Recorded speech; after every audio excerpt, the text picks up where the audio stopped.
The Miracle League of Harford County was founded by the Walls family. It began with a simple idea to give children and adults of all abilities the opportunity to play baseball. Join us in the next 30 minutes as we hear about how they plan to build a Miracle League field right here in our own backyard. I'm Kristy Breslin, and this is Harford MagaScene.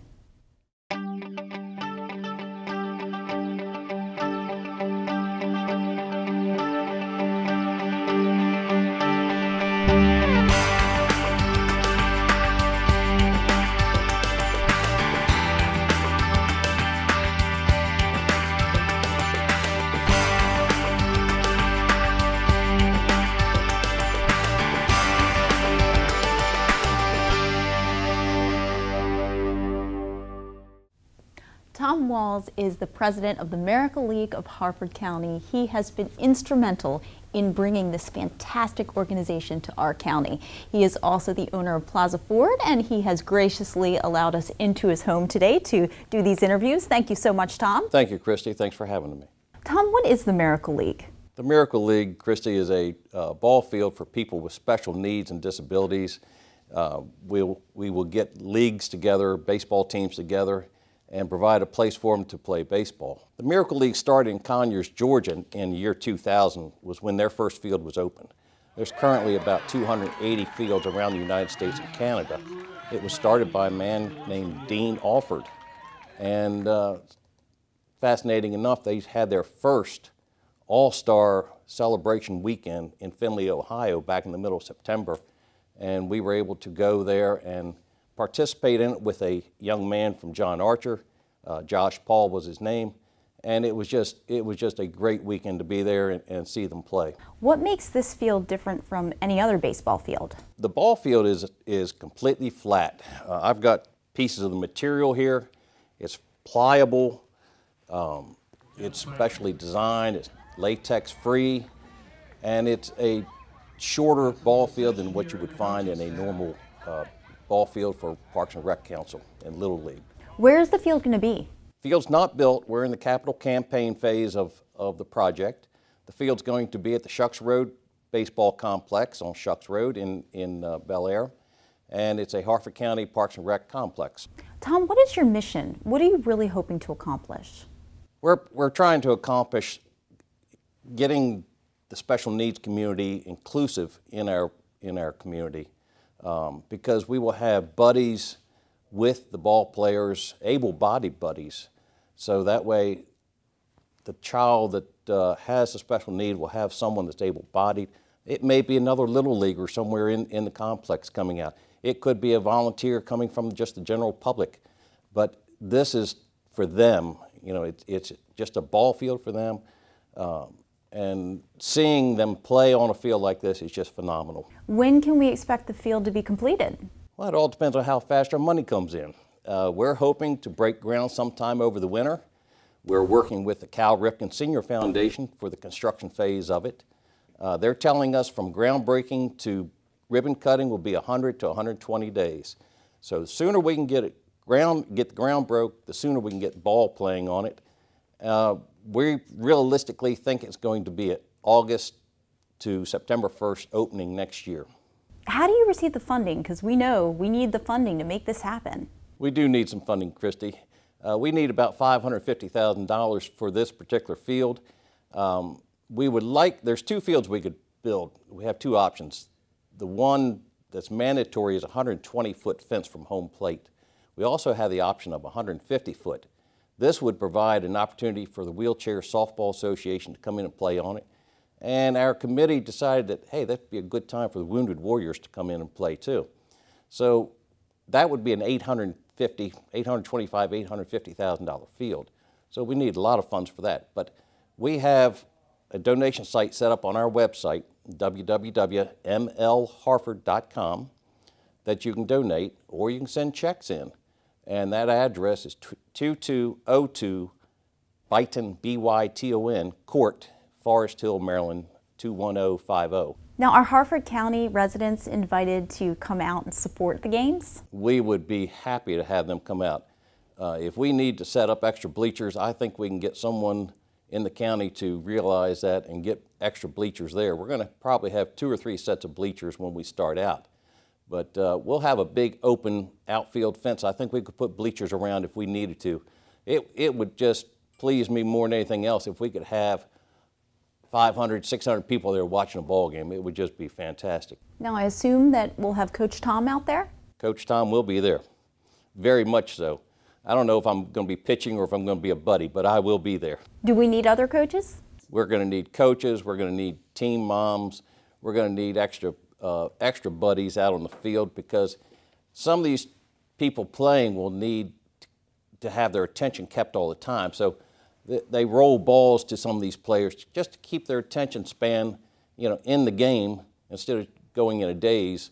If you've been to a Little League game, normal Little League game, you'll see them sort of go in a daze in the outfield if there's nothing going on. So we try to keep balls moving all the time to some of the players just to keep the interest going. Tom, thanks again. Thank you, Kristy. Now, how will this field benefit Harford County residents, and what do they think about this organization coming right here to Harford County at Shucks Road? That's all next. Might be. Oh, we know that one. Off the wall, Kenneth Pike again. He's headed for 2. He's still going. He may not stop. Josh ready to score. Kenneth hot on his heel. Coming in. 1 for the Indians. Wow. Oh. Kenneth in for the halfway slide.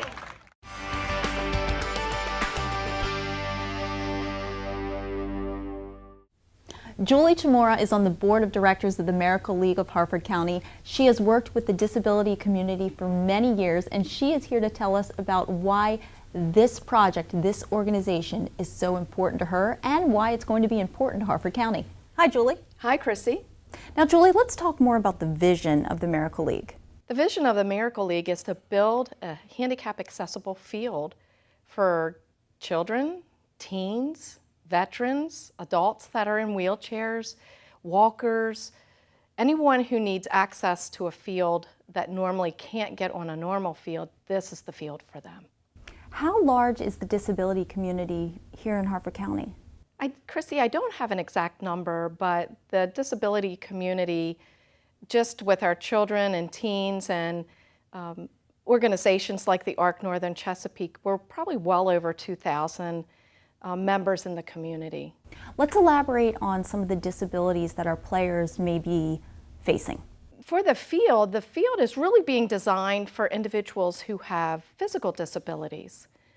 So it will allow them to access the field. So they may be in a wheelchair, they might have a walker, they might be on medical crutches of some sort, or they just might have some medical condition that prevents them from going onto a regular field. So think about running with baseball. This will allow a surface that is a non-trip type of surface for those individuals to participate. But also we have people who can participate that have developmental disabilities in the community who maybe weren't always able to participate in regular rec leagues, but now can participate here at the Miracle League. Julie, this is such a big deal from Harford County. Tell me about the reaction that you've heard from our community. It's been wonderful. So we've been very lucky to have our county government behind us. They provided land through Rec and Parks for us to use. And then we also have different foundations and members of the community who are donating and participating and helping us build this field.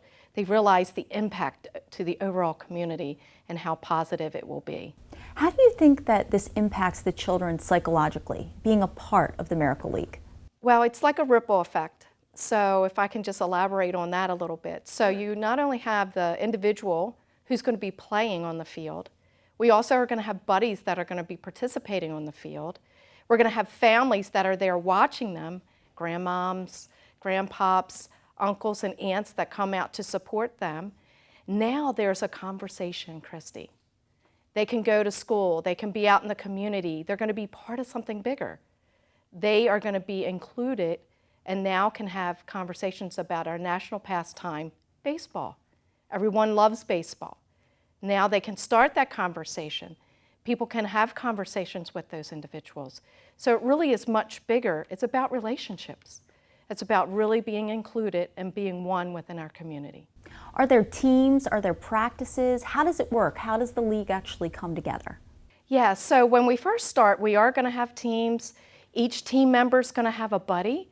The buddy will accompany them around the field and make for a successful day and successful team, as well as looking at tournament play and what that might look like for those individuals who might be a little bit more driven and competitive. But everyone will be able to play. There's an opportunity for each individual. Julie, you have been such an essential part of the disability community for so long. Why are you so personally invested in this organization? Well, we talked about it a little bit already. It's about relationships.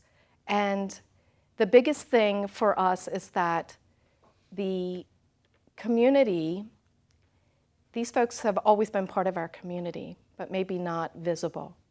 This allows for inclusion. It allows them to be part of our community. It allows them to really participate and have fun, right? I'm going to my rec council ball. They couldn't say that before. This really opens doors. It breaks down barriers. It allows people to really recognize, hey, these folks want to do everything just like me. So the barriers are physical barriers, there's social barriers. All of those can be eliminated and reduced by just putting in the Miracle League. And it's not only going to impact our community, but it's also going to impact the counties around us as well. Any donations that we made, what are those donations specifically used for? The donations will help us build the field. So even a donation as small as $10 will help us put in a square foot. $10 per square foot allows us to put in the field. So that's an easy way. So even if you have a small amount that you want to donate, or you can donate thousands of dollars, you can go right to our website, you can write a check for us, or you can also go to our Facebook page. The information's out there to make a donation. And every dollar makes a difference. So I urge you all to make a donation. Let's get this field built. Let's go out there and have some fun, and let's play ball. And as Julie has told you, every little bit has helped and will help to make the vision of having this field in Harford County a reality. Now, the Walls family has been essential in bringing the Miracle League to Harford County. Katie Hargrove joins us next to tell us more.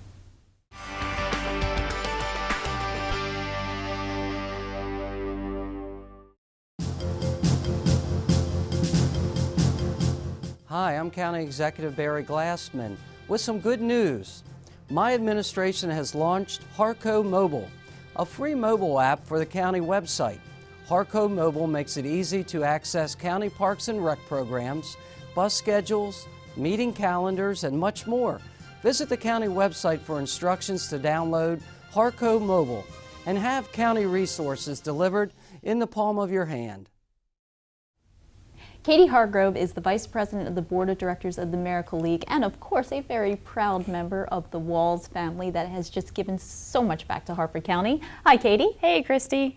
Let's talk about your role as Vice President. What exactly are you responsible for? So right now, I guess my main role is just helping to get the fundraising, get the word out about what we're doing here in the county with the Miracle League, and just really spread the word and try and get more people involved, try and get more companies involved, and just really get them to understand what we're doing and the purpose of why we're doing it.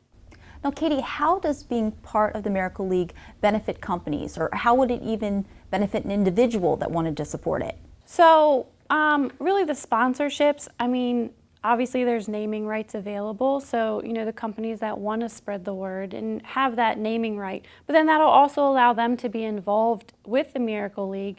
We'd welcome them to put a team together to come out and be buddies for a day during one of the games, or even just to show up on the sidelines and be in the stands and cheer for the kids as they play.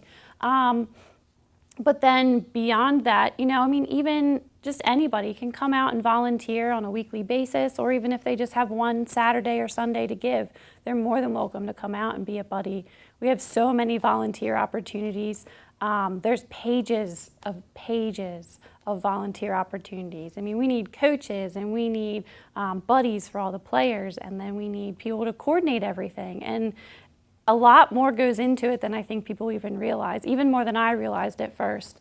It was just overwhelming to see how many volunteers actually go into the process of having a Miracle League in your area. And what kind of sponsorships are available? I know there's quite a few. There's so much available. We will take any sponsorship level, any kind of money that you can give, even if you can only give $10. That's a square foot of the field right there, and that's a big deal. So the amount doesn't matter, but anyone that wants to give more money, we have naming opportunities for those larger sponsorships. You can do the scoreboard, you could do the backstop, or one of the either home plate or first base, second base, third base, sponsor the outfield, anything like that. We have all different types of naming rights and sponsorship opportunities that these larger donations are available for. Now, why is the Miracle League so important to the Walls family? You have done so much to make this vision a reality. So I think it's deeply rooted in our family. We've always been a big part of the arc of Harford County. We've always helped them out. We have several family friends who have disabilities. My dad had a cousin who had Down syndrome. Absolutely loved baseball. He would watch every Orioles game, and he could tell you every player and everything that happened during every game. But he never had the chance to play baseball because there was no way he could play in an organized league in the county.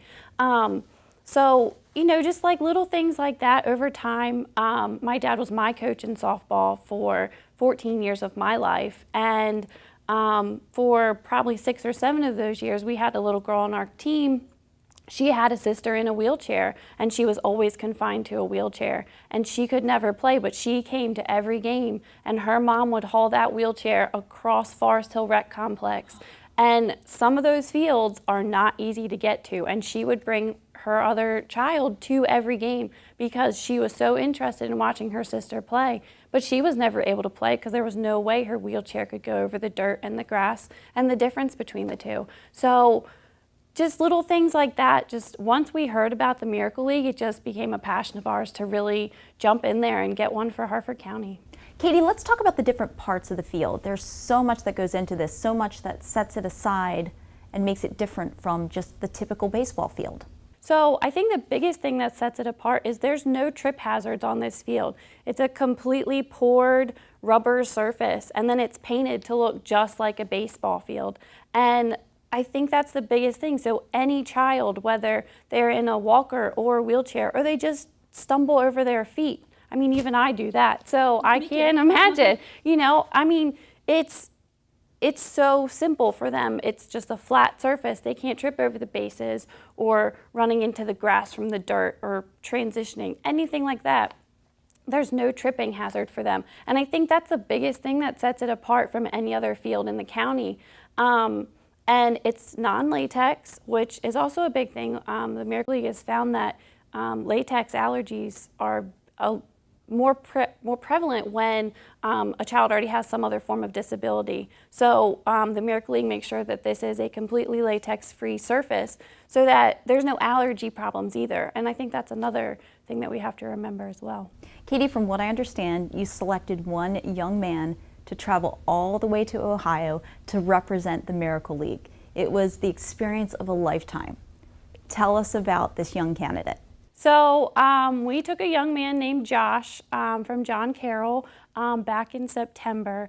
The Miracle League home office in Georgia, they put together an all-star weekend in Findlay, Ohio, and they invited one person from every league, over 300 leagues across the country, and Mexico, Canada, and Australia. Every league could bring at least one person to the game, and they could bring their parents, and then the board of directors, as many of them could go. And it was just, we picked him. We actually reached out to John Carroll, since we don't have a field yet. We reached out to John Carroll to see if they maybe had a student that would be interested in going, maybe love to play baseball or watch baseball on TV. And they recommended Josh. They connected us with with his family, and it just grew from there. So we took Josh out to play a whole day of baseball out in Findlay, Ohio, and it was amazing to watch. Now, Katie, the Miracle League is just going to continue to grow. What are some of the big plans that you have moving forward? So I guess our biggest plan right now is to finish raising that money so that we can get this field built and get kids playing on it. And I think from there, we just need to get the word out to people. And I think another one of the biggest things is, I know with Josh's family, when we were in Ohio, they couldn't really comprehend how this really worked. You know, we had explained the buddy system to them and that it was a flat surface so he wouldn't trip over anything. And I think that they just couldn't really comprehend or even fathom how this was going to work. And even I honestly was amazed once we got out there to see how it all came together and how a game worked and how the kids played with their buddies. And I think that getting the community to realize what these games can do and how they will affect not only children in the community with disabilities, but the families of the buddies and the buddies themselves and all the other volunteers for just helping out and being a part of this amazing process. Katie, thank you so much, and we are so excited to have this field here in Harford County. Thanks, Kristy. We're so excited too. Now, how does being involved with the Miracle League help those with special needs? We have a special educator joining us next to give us her point of view and how it is so essential not only for the child, but for the family to be involved.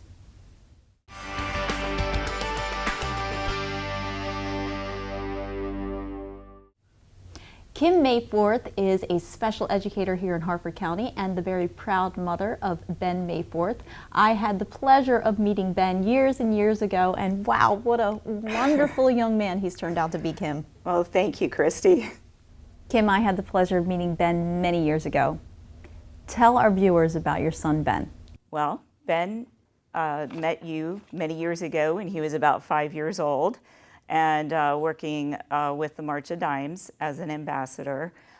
Ben was born with multiple birth defects, and it includes many physical disabilities, within one of being spina bifida. So he has, throughout his years, he's now 24, Wow.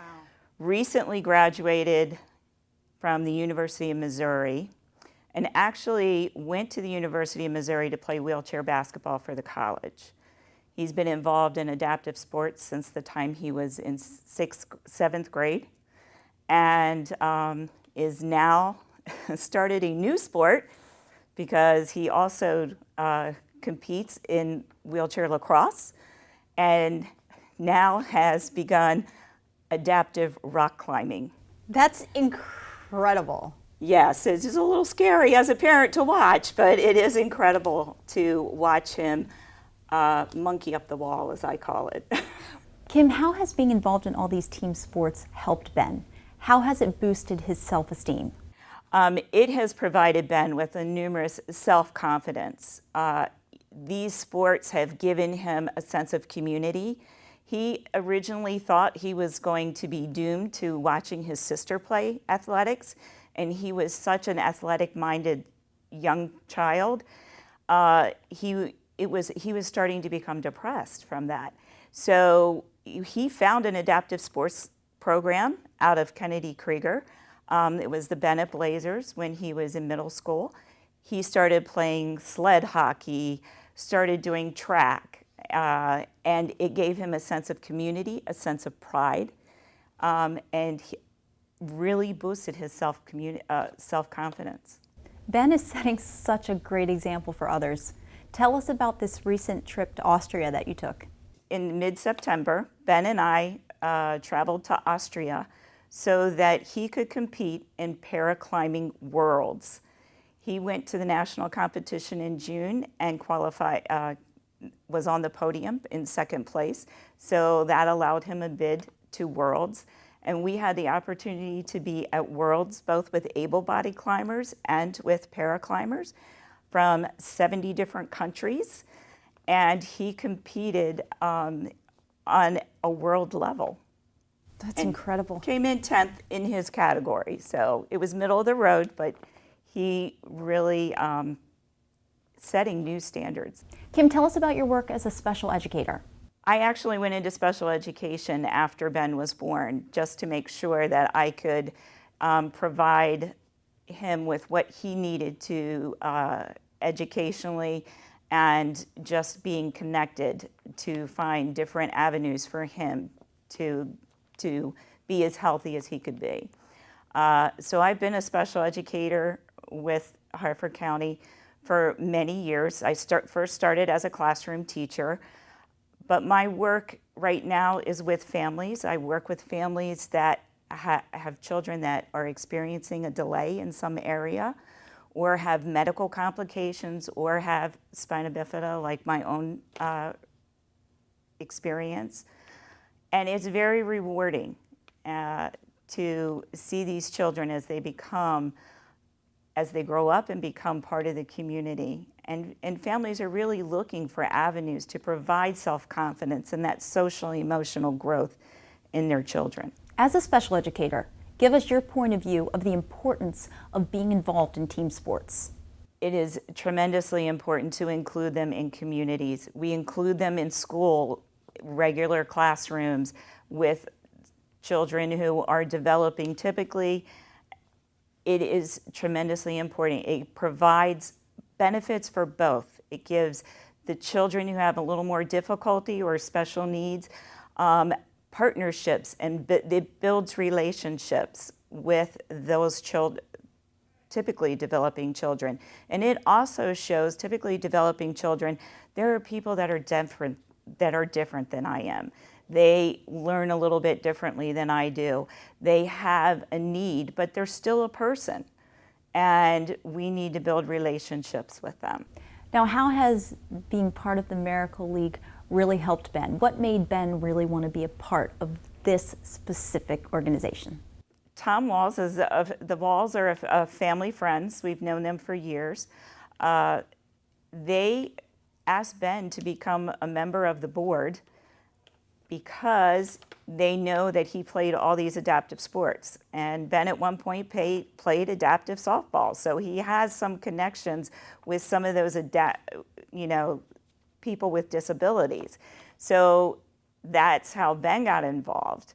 And then from there, Tom asked me to do a few things with the Miracle League, knowing that I also were involved with some of the families that may be able to be a part of the field. Kim, thanks so much for being with us, and thank you for all that you do for Harford County. Thank you, Kristy. We look forward to seeing you and Ben out on the field. We will be there. Now, the Miracle League of Harford County gives children and adults with disabilities the opportunity to play baseball, America's favorite pastime.